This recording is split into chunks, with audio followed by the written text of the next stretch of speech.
येवला नगरपालिका कर्मचाऱ्यांना कालबद्ध पदोन्नती तात्काळ लागू करावी व त्याची फरकाची रक्कम अदा करण्यात यावी यासाठी पदोन्नती देण्याबाबत तात्काळ जिल्हाधिकारी यांच्या कार्यालयात पदोन्नती समितीकडे प्रस्ताव पाठविण्यात यावा। ठेकेदार कर्मचाऱ्यांचे थकीत वेतन अदा करण्यात यावे यासह विविध मागण्यांसाठी येवला नगरपालिकेच्या कर्मचाऱ्यांनी नगरपालिका कार्यालयापुढे धरणे आंदोलन केले। सफाई कामगारांना लागणारे अवजारे मिळाले पाहिजे, सफाई कर्मचाऱ्यांना लागणारे अवजारे मिळाले पाहिजे। कामगार एकजुटीचा विजय असो, कामगार एकजुटीचा। नफा कर्मचाऱ्यांच्या प्रलंबित मागण्यासाठी धरणे आंदोलन होत आहे। नगरपालिका प्रशासनाने आम्ही 18 तारखेला नोटीस दिली होती। आमच्या कर्मचाऱ्यांचे ठेकेदार कर्मचाऱ्यांचे वेतन वेळेत व्हायला पाहिजे। वर्ग 4चे कालबद्ध पदोन्नतीचे लाभ सर्व पात्र कर्मचारी मिळायला पाहिजे।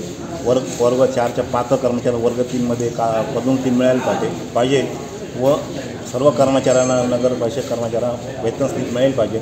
वसूल विभागातील 8 कर्मचाऱ्यांचे जे इन्क्रिमेंट थांबलेले आहे ते पूर्वत करून कोणती अटी शर्ती न टाकता स्टॅम्प न मागता त्या कर्मचाऱ्यांचं इन्क्रिमेंट चालू केलं पाहिजे व त्यांना फरकासत जुलै महिन्यात दिलं पाहिजे। आणि संयुक्त कर्मचारी हे 5 ते 6 वर्षे झाले ते रिटायर झाले पण त्यांच्या अर्धी जायचं थकीत उपदानाची रक्कम मिळाली नाही आहे। अनेक कर्मचाऱ्यांचे सेवानिवृत्तीचे प्रकरण आता तात्काळ जिल्हाधिकारी कार्यालय व कमिशन ऑफिसकडे जाते ते तात्काळ प्रकरणं पाठवून त्यांना वेळेवर कशी पेन्शन चालू होईल यासाठी आमची मागणी होती। आणि ठेकेदार कर्मचारी यांचे अतिशय हाल होत आहे, त्यांना वेतन वेळेवर मिळत नाही।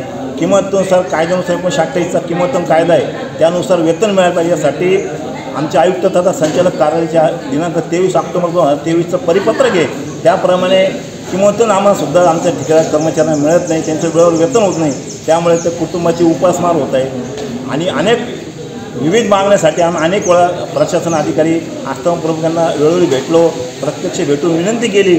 संघटना नेहमी कर्मचारी हितामध्ये 2 पाऊल मागचे आणि प्रशासन त्याप्रमाणे आम्हाला योग्य प्रतिसाद देत नाही। अनेक वेळा आम्ही त्यांना विनंती केली तर तुम्ही आम्हाला चर्चेला बोला, लेखी कृत्य झालं त्यापणे कारवाई झाली नाही आणि आम्ही चर्चेला तयार असताना सुद्धा आम्हाला बैठकीला बोलवलं नाही। आणि शासनाचे नियमानुसार आम्ही हे सगळं मागतोय, त्याचं परिपत्रक आहे, फक्त तुम्ही अंमलबजावणी करायची।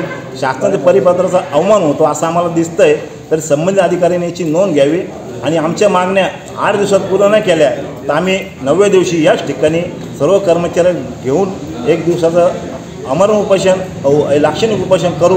याची सर्वस्वी जबाबदारी संबंधित अधिकारी व प्रशासन व मुख्याधिकारी यांच्यावर आहे, याची नोंद घ्यावी।